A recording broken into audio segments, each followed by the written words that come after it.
What's the meaning of analysis?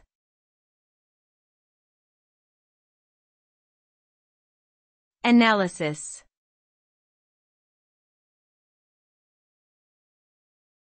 Analysis.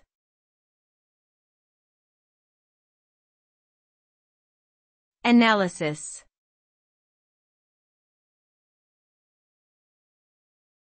Analysis.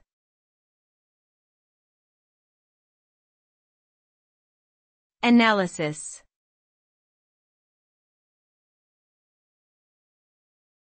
Analysis refers to the process of breaking down complex information into smaller, more manageable parts, with the aim of understanding the underlying patterns, relationships, and meanings. The results of analysis can vary depending on the context and data being examined, but generally involve identifying key insights, trends, and associations that provide a deeper understanding of the subject matter.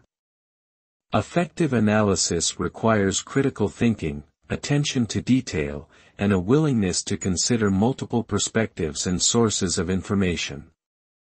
Ultimately, the goal of analysis is to provide actionable insights that inform decision-making and drive positive outcomes.